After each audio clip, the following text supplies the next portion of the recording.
Abra sua Bíblia, por favor, no livro de 1 Samuel. 1 Samuel, capítulo 22.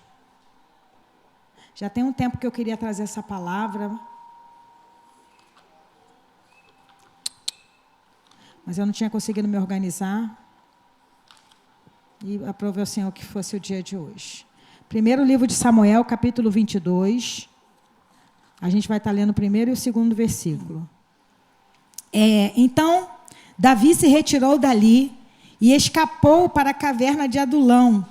E ouviram-no seus irmãos e toda a casa de seu pai, e desceram ali para ter com ele. E ajuntou-se a ele todo homem que se achava em aperto, e todo homem endividado, e todo homem de espírito desgostoso, e ele se fez capitão deles, e eram com eles uns 400 homens. Vou ler novamente 2 para ver se você se identifica com alguma dessas pessoas aqui. E ajuntou-se a ele todo homem que se achava em aperto. E todo homem... Tem alguém endividado? E todo homem de espírito desgostoso. E ele se fez capitão deles e eram com eles uns 400 homens. Amém? É engraçado porque a gente tem uma ideia de Deus, uma ideia de chamado muito glamurosa, né? Muito assim, muito cheio de brilhos, de purpurinas. Quando a gente fala de chamado, fulano é pastor, aí parece que brilha, né? Purpurina. Quando eu me converti com 11 anos de idade na presbiteriana, eu não tinha noção do que era ser cristã, do que era ser... Né, a gente estava até conversando outro dia sobre isso, quando foi que é nosso primeiro amor. Lembrou, Margarete? Lembrou que a Margarete falou, pastora, eu vou ficar pensando até lembrar o dia que eu fui tocado pelo Espírito, porque todos nós lembramos um dia que foi tocado, por alguma forma, para entender que você era pecador. E tem gente que começou a caminhar, quando viu, já estava dentro. Né? Eu me lembro que eu me converti com 11 anos, fui para a igreja com 11 anos, mas com 13 anos eu ouvi uma mensagem que eu nunca mais esqueci.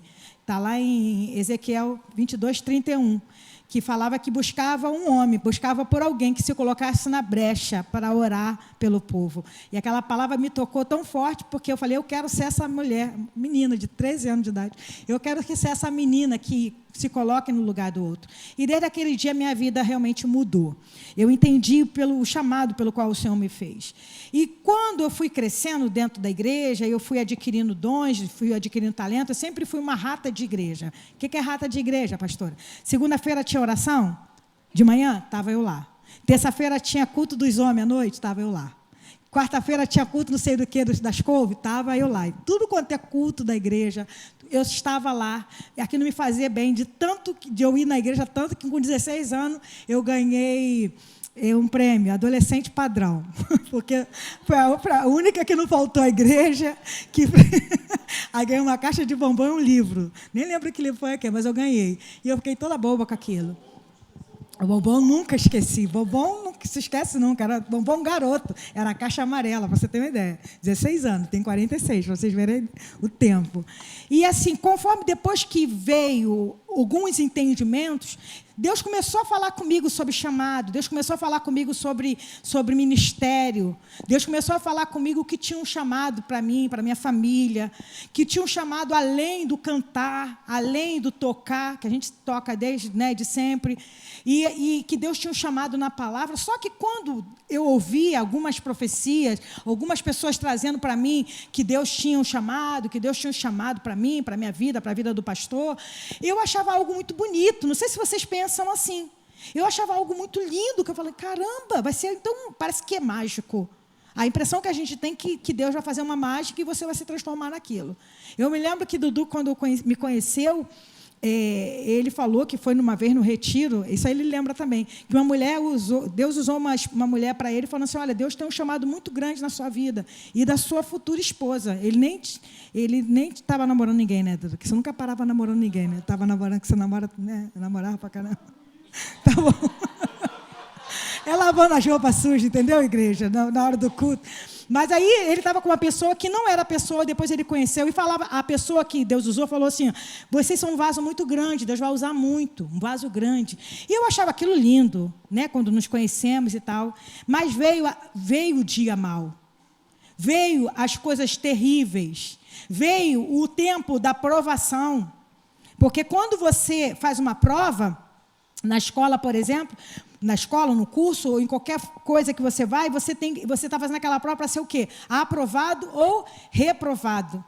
Então, dependendo da nota, você pode até ser aprovado, mas se for um C, não sei, nem existe mais C, né, gente? Não existe mais não, né? Mas se for uma nota assim média, você fica no mediano, não é muito bom. Você quer passar com louvor, você quer passar com A, não sei se existe ainda, com A menos, sei lá o quê, sei lá, essas notinhas aí que o pessoal da mais antiga sabe. O que aconteceu com Davi aqui, gente? Davi tinha 17 anos, quando apareceu um homem, profeta, na casa dele, e botou na cabeça dele um óleo e falou que ele ia ser rei de Israel.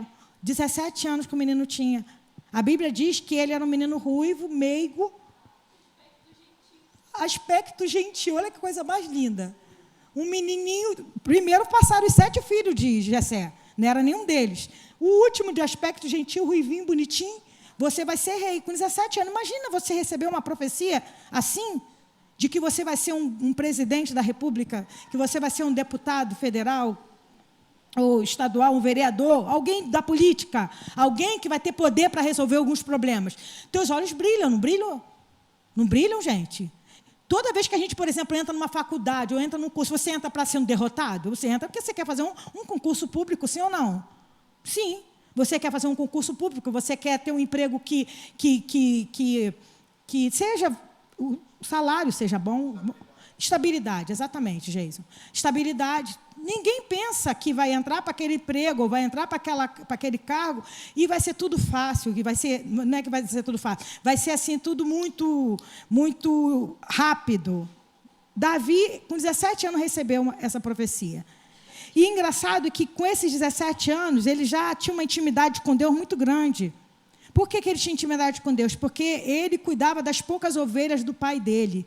Mas ovelhas malhadas. Ovelhas, gente, para quem a gente aqui não entende de ovelha, a gente entende, talvez, algumas pessoas entendam de cavalo, entendam de bois, dessas coisas que a gente... Não tem aquele canal que fala dos bois lá, bonitão? Porque existem isso, mas lá em Israel, o que tinha valor era ovelha. E o que tinha valor era a ovelha toda branca ou ovelha toda preta.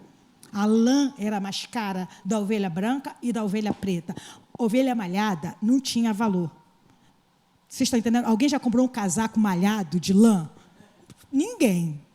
Porque ou é preto ou é branco. Lã mesmo, né? E ele cuidava das poucas ovelhas do pai com muito carinho, com muito capricho. A ponto de ter matado um leão, matado um urso para proteger aquelas ovelhas. E passado aquele tempo em que Jessé, né, em que Samuel ungiu ele rei, ele ficou ali ligadinho, porque quando a gente recebe uma profecia do Senhor, a gente precisa ficar ligado, a gente precisa entender que todas as coisas cooperam para o bem daqueles que amam a Deus. A gente precisa ficar ligado, porque se tem coisa grande para vir, tem problemas grandes para virem. Vocês estão entendendo, igreja? As coisas de Deus não são glamourosas. Já vou logo cortando essa questão do glamour.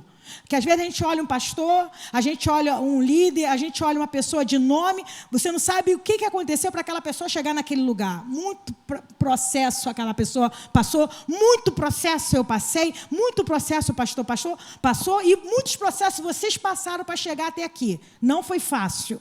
Independente de cargo, independente de que você faça alguma coisa ou não na casa de Deus. Não é fácil. Quando Davi, gente, estava nessa caminhada, quando Saul ficava endemoniado, que era o rei de Israel da época, chamavam Davi para ir lá tocar harpa, para o demônio sair. Davi foi uma pessoa que foi se colocando na posição, até que um dia ele foi no campo, tinha um homem grandão lá, Golias, 3 metros de altura, insultando o povo, vem contra mim. Aí Davi vai lá com uma funda, que é uma tiradeira, com 5 pedrinhas, e fala assim, você vem contra nós, eu vou contra você em nome do Senhor dos Exércitos, porque Davi sabia que Deus é o Deus de exército. E ele foi lá, derrubou aquele gigante, e aí começa a história dele. Ali ele é colocado como comandante do exército de Saul.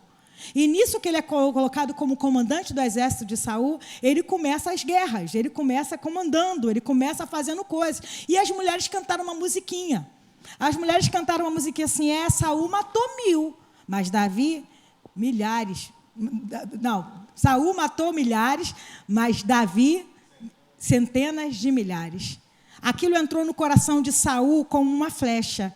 Porque que Saul pensou? Esse menino está se achando, já veio aqui tocar já veio aqui tocar para o demônio sair de mim. Já matou o Golias, está na frente da minha batalha. Para ele me matar, é um pulo. Isso foi o que Satanás colocou na cabeça de Saul. Mas deixa eu falar uma coisa para vocês, igreja. Só com uma nota de rodapé.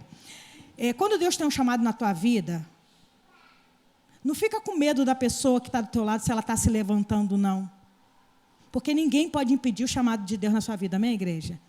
Ninguém pode parar o que Deus começou na sua vida. Às vezes a gente fica com medo, né? Mas Paulinho está mais assim, evoluindo do que ele, vai roubar o meu brilho. Não, primeiro que você não tem brilho. O brilho é de Cristo. Cada um se encaixa dentro do chamado seu. Fechei. E nisso, Saul começou a perseguir Davi. Davi, quando você está triste, quando você está com problema, o que você faz? O que eu faço? Você quer se esconder, não é verdade? Ou alguém quer aparecer, ficar feliz da vida? Ninguém. Todo mundo que está passando problema, a primeira coisa que você quer, não ver ninguém. É diferente de mim? Não somos assim, igreja? Hoje eu não quero ver ninguém. Hoje eu não estou com paciência para ninguém. Não vou nem atender o WhatsApp, não quero ver ninguém, porque eu estou muito aborrecido, eu estou muito com raiva. Davi foi para uma caverna de Adulão. Ele queria se esconder, porque, primeiro, a vida dele estava correndo risco. E ninguém se esconde de caverna, vai para a caverna porque gosta. Ninguém gosta de ficar em caverna. Alguém gosta de ficar em caverna, até porque a gente nem faz parte da nossa cultura conhecer uma caverna. Né, aqui. Mas ninguém gosta. Mas o que a Bíblia conta? Que quando ele foi para aquela caverna, a primeira pessoa que encontrou ele foram todos da sua casa. Foram ter com ele. Davi, ele recebeu uma notícia ali de Deus. Você não está sozinho. Às vezes, gente, a gente está passando os nossos processos, nossos problemas. A vontade nossa é ficar sozinho. A vontade nossa é largar a mão de tudo, largar a mão do mistério, largar a mão das pessoas. Mas Deus sempre manda um sinal.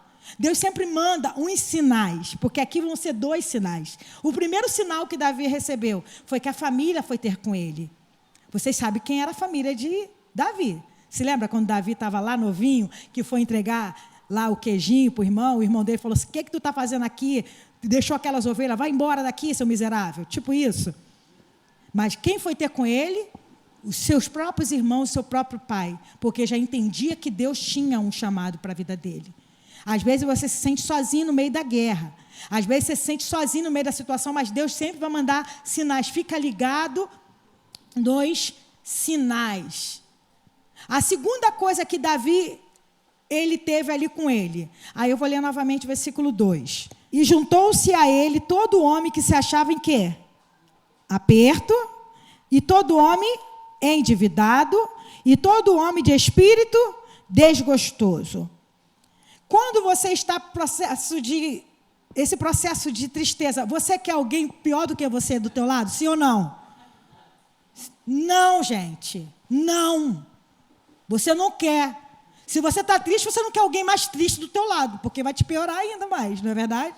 Se você está endividado, você quer alguém mais endividado do teu lado? Não. Se você está desgostoso, você quer alguém desgostoso do teu lado? Não. Não quer. Mas Deus estava mandando um segundo sinal para Davi, e talvez Deus esteja falando com pessoas aqui, mandando sinais para nossas vidas. Quando você quer se isolar, é aí que Deus manda pessoas para você cuidar. Porque quando você cuida de alguém, você esquece dos seus problemas. O problema da gente, o problema da humanidade, é que a humanidade, ela está em si mesmada. O que é em si mesmada? Ela vive só em volta do seu próprio umbigo.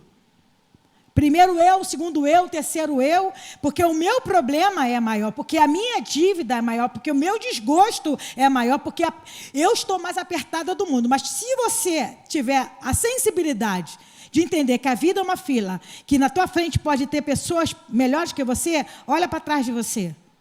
Tem pessoas que estão piores do que você.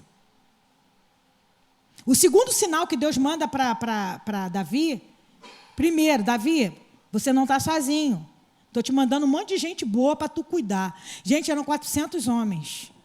Eram 400 homens.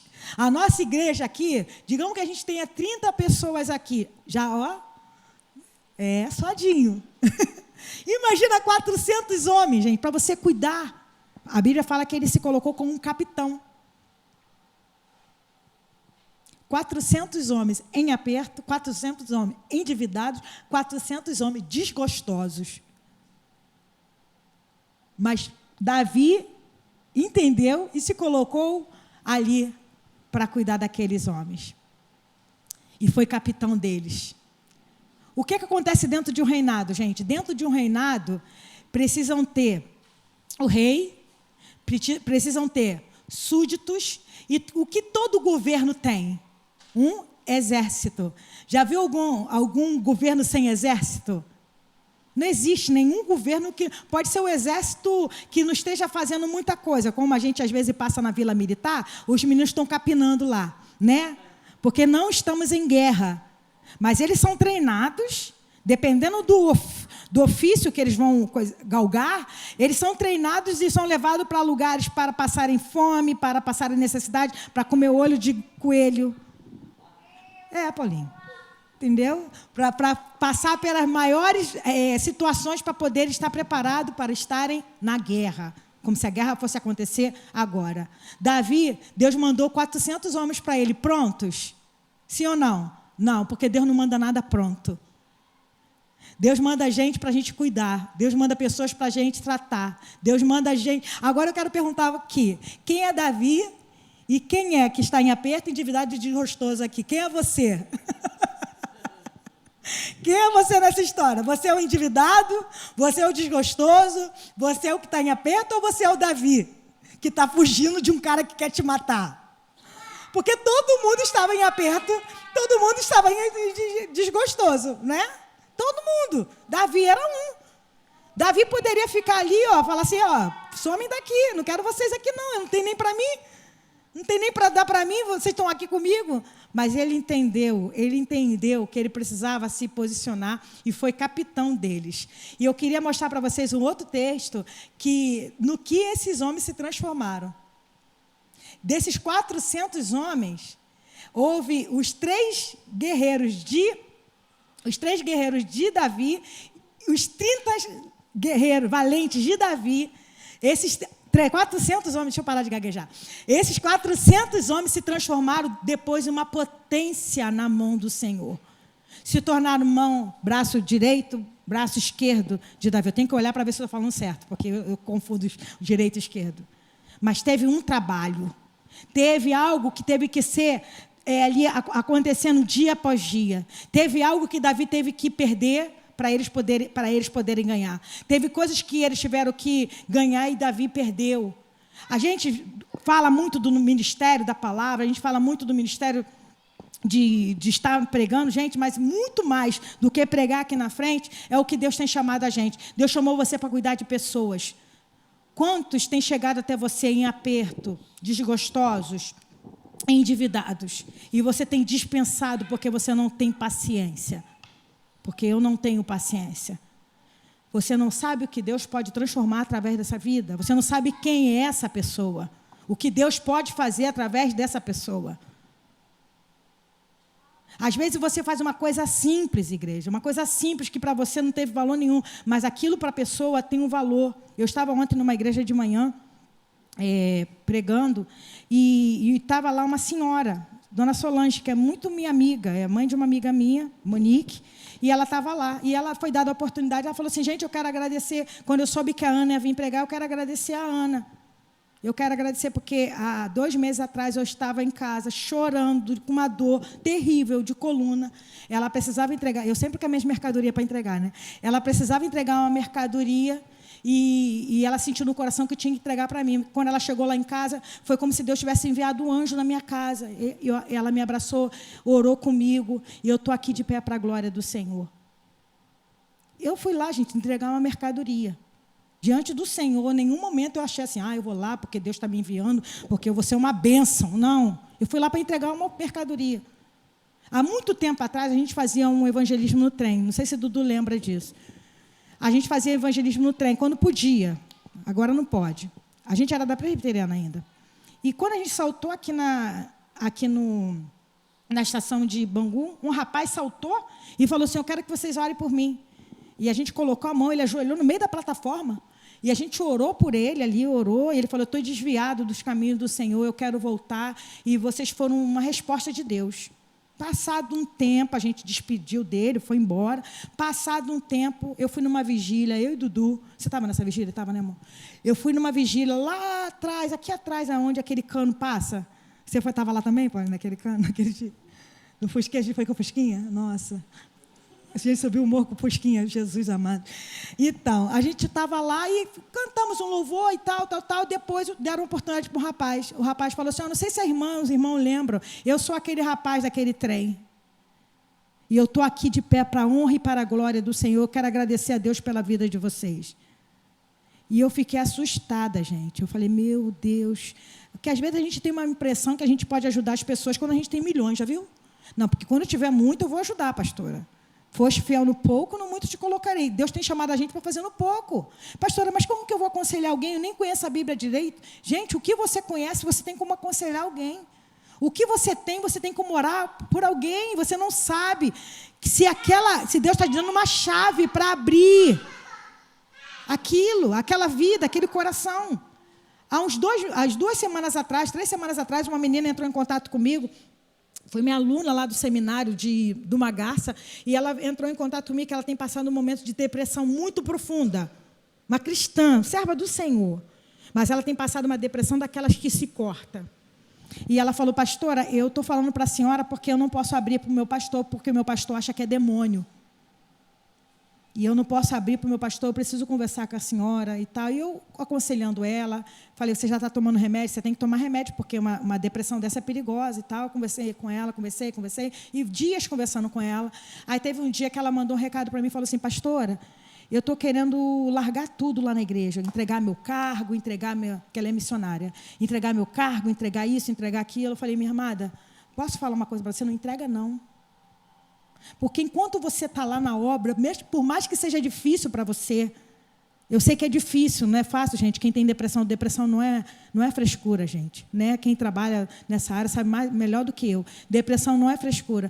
Mas ela fala, enquanto você está ali se envolvendo na obra do Senhor, fazendo as coisas do Senhor, eu tenho certeza que Deus vai chegar no momento e Ele vai trazer a cura para a tua vida. E ela falou, pastora, foi o que Deus ministrou ao meu coração, e ela está lá bem, graças a Deus. Não entregou nada e tem conversado comigo. Não entregou nada e tem conversado comigo. Um WhatsApp, gente, Deus me usa para a vida daquela mulher. Quem sabe essa mulher vai virar um grande exército aí. Para a glória da Ana? Não, para a glória do Senhor. Às vezes a gente limita o poder de Deus nas nossas vidas. A gente acha que para Deus me usar, precisa de muita coisa. Não precisa de muito, não. Um abraço. Eu já falei isso aqui e falo. Um abraço, às vezes, traz cura que não se pode voltar. E Davi entendeu. Olha quem esses homens se tornaram, gente. Vamos lá para 2 Samuel. Já está ali na tela. 2 Samuel 23. Esses são os valentes de Davi. 2 Samuel 23, versículo 8 em diante, fala assim, ó. Estes são os nomes dos poderosos que Davi teve. Vamos lá. Quando a gente lê lá em 1 Samuel, falava que eram poderosos.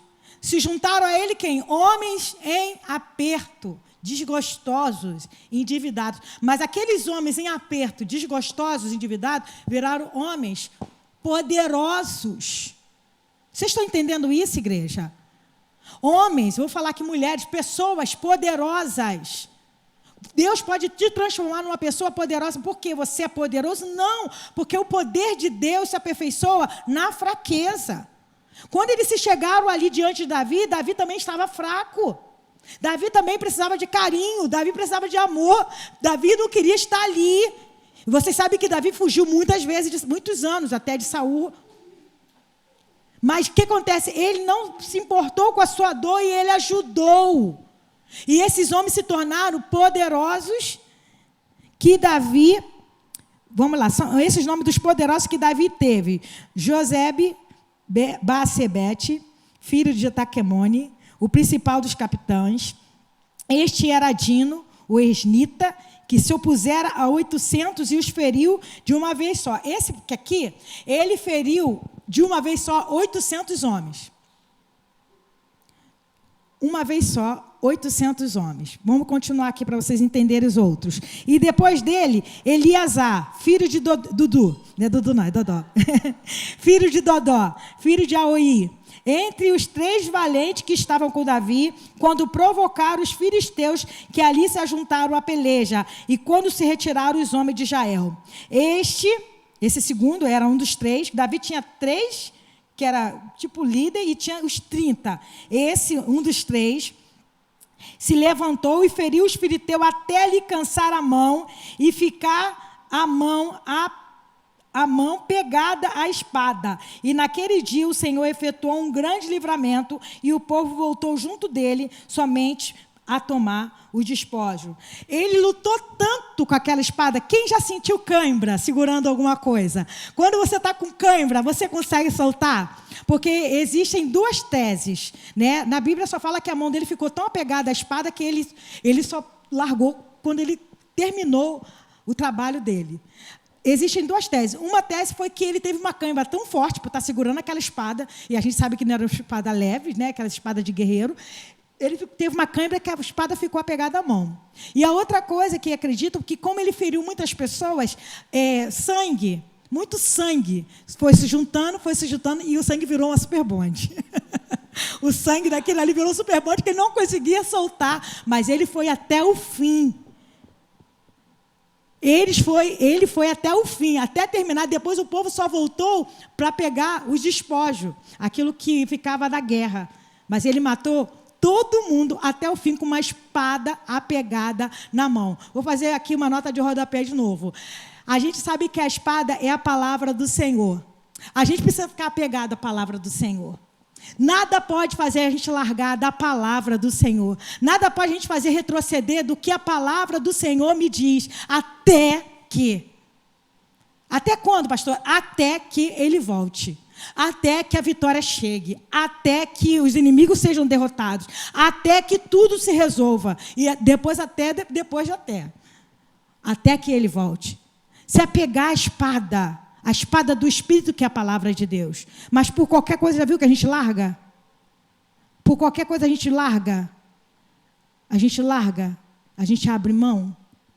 Não pode ser assim. Aqueles homens sabiam o valor de um comandante que estava com ele. Porque Davi, gente, Davi nunca deixou de ir à guerra com aqueles homens. Davi não era aquele líder que falava assim, vai lá e pega. Vai lá e faz. Davi estava junto em todas as guerras. No dia que Davi não foi para a guerra, Davi fez besteira. Para vocês terem uma ideia, com Batseba, lá, aquela história que a gente sabe. Davi estava na guerra o tempo todo. Aqueles homens tinham exemplo de alguém que não parava, de alguém que não desistia, de alguém que não ficava na metade do caminho. E ele ficou com a espada apegada na mão. Vamos lá o outro, versículo 11.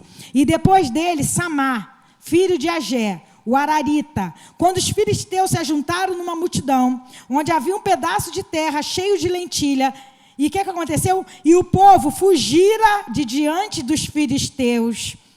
Este, pois, se pôs no meio daquele pedaço de terra, e o defendeu, e feriu os filisteus, e o Senhor efetuou um grande livramento. O terceiro, que eram os 3 mais valentes de Davi, ele tinha um campo de lentilha. Lentilha é comida, né? É tipo ervilha. Lá é muito comum. A gente aqui quase não come lentilha, a não ser o pessoal que é supersticioso, que come na virada do ano. Para ficar rico, já viu? Mas não, a lentilha, inclusive, é muito bom. Né? O que aconteceu? Tinha um campo de lentilha, os filisteus iam vir, ia pegar aquele campo, ia destruir, ia roubar a colheita, ia estragar aquela colheita. O povo, o que aconteceu com o povo? O povo ficou lá para defender o campo? Muitas vezes, igreja, eu sempre vou fazer um trocadilho para a gente entender, muitas vezes, quem vai ter que defender vai ser você. Você fica esperando que um monte de gente defenda algumas coisas, não é verdade? Ah, pastora, mas eu queria que tivesse mais gente. Gente, se Deus está tocando em você, faça você. Você está entendendo? Porque enquanto você está pensando que outros poderiam estar, nem você faz, nem o outro faz. e fica o campo de lentilha lá sendo roubado pelos filisteus. Faça você. Ele, o povo, fugiu, meteu o pé. Mas ele falou assim, não, esse campo de lentilha vocês não vão pegar, não. Vocês não vão pegar. E Deus, e o Senhor, o que fala aqui? E o Senhor, mas não era Samar que estava lá? E o Senhor efetuou um grande livramento. Essa é outra coisa que a gente precisa ter. A obra, gente, quem está fazendo é o Senhor. Mas, pastora, quem está depositando é a gente. Quem está fazendo a obra é o pedreiro. Quem está sendo o gerente da obra é o Henrique. Mas, ai de nós se não fosse o Senhor. Não é verdade?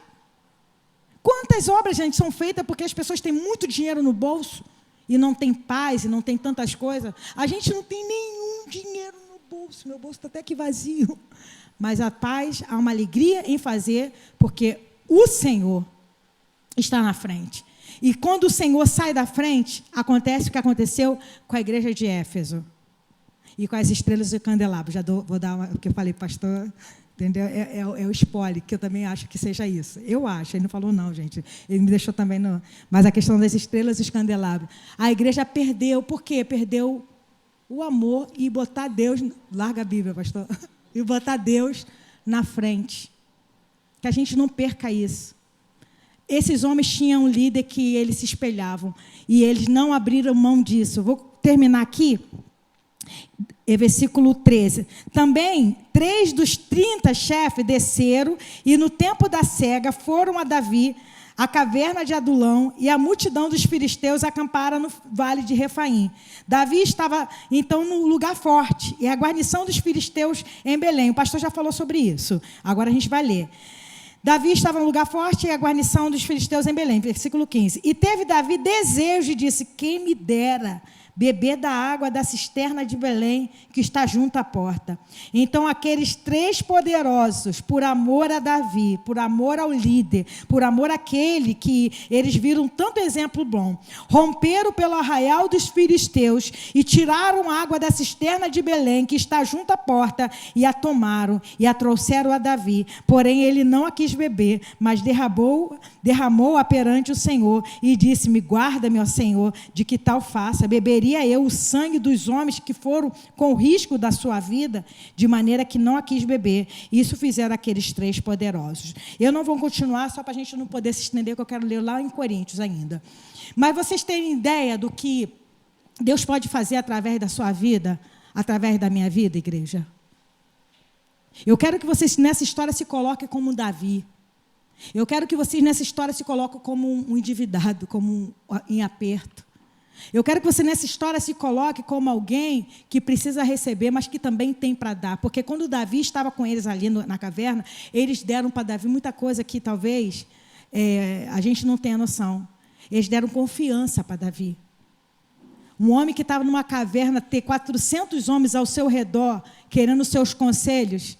Um homem que aparentemente é derrotado, que está sendo perseguido pelo rei Saul, que era o cara de grande renome.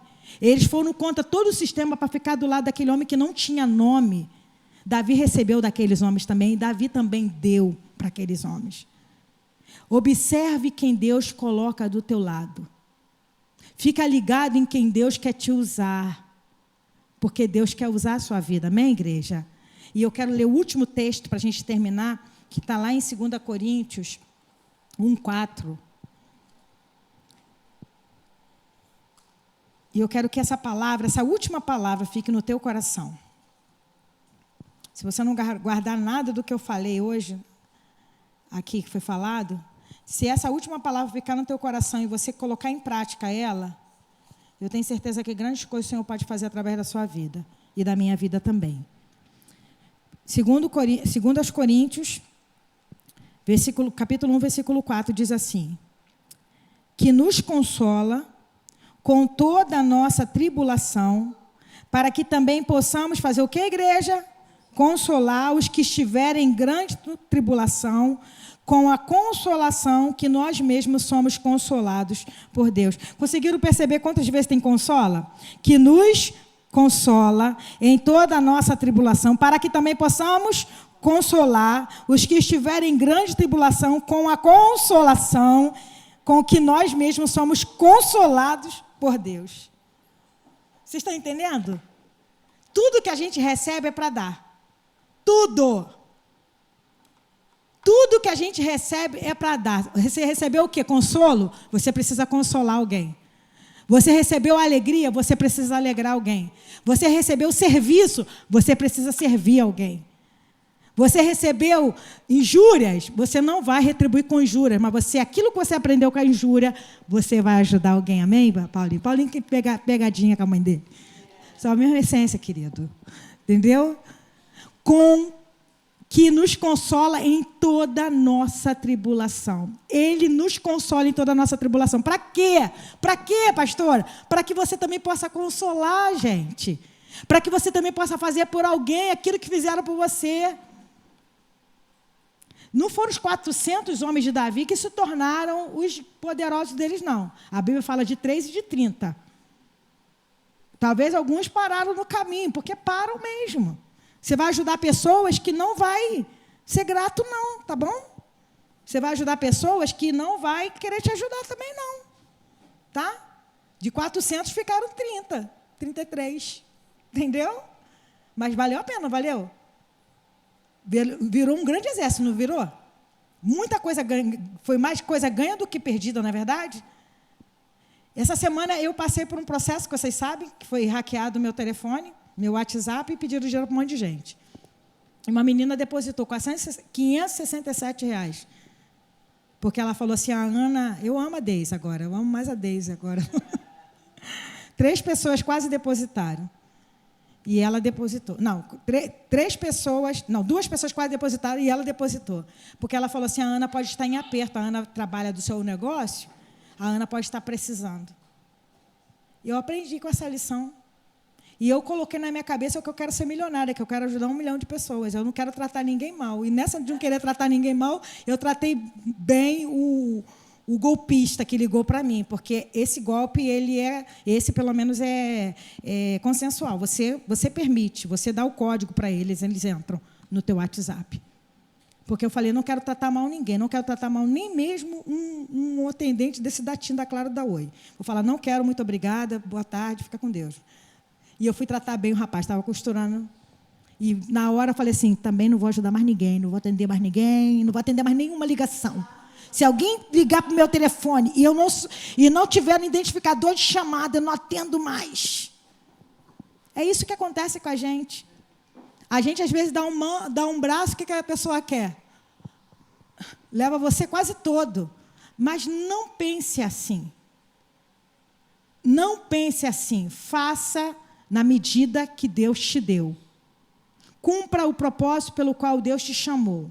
Se te decepcionaram aqui, talvez o outro não te decepcione. Se te decepcionaram aqui, talvez o outro não te decepcione. Mas se não desista. Não desista. Porque a gente leu em Gálatas outro dia. Façamos o bem enquanto temos tempo, se não desanimarmos. Cumpra o propósito pelo qual o Senhor te chamou. Não fique triste se não foram gratos com você. Talvez aquela pessoa, no futuro, vai entender tudo o que você falou. Talvez você nem saiba que ela entendeu. Mas se aquilo gerar fruto para o reino do Senhor, é o nosso trabalho aqui. É aquilo que o Senhor nos chamou. Eu me lembro uma vez que o Dudu estava pregando no Ministério de Louvor lá da Presbiteriana. E ele pregou, falou, ele estava muito empolgado naquele dia, como ele às vezes está empolgado aqui, porque a palavra tinha vindo do coração de Deus, ele estava lá empolgado, falando, e todo mundo com cara de ué para ele. Assim a cara de ué. Todo mundo com cara de ué. E ele acabou de pregar, ninguém falou nada, nem bateu no ombro dele, sabe? Falar, Dudu, que 1 ano depois, 1 ano... 1 ano depois, o Eric, que hoje é seminarista, que vai me pregar na igreja militante em junho, virou para o Dudu e falou, Dudu, hoje eu entendi aquela palavra que tu pregou 1 ano atrás. Nem ele lembrava, você sabe como é a cabeça do homem, né? Nem ele lembrava, mas 1 ano depois, aquele menino entendeu a palavra que ele pregou lá. Então, não cesse de pregar na igreja. Cumpre teu chamado. está na caverna, se já juntar algumas pessoas aí ruins contigo, ajuda. Na medida, cada um na sua medida, gente. Não vai fazer além do que você pode, amém, igreja? Na medida que você pode, mas ajude, porque foi para isso que o Senhor nos chamou.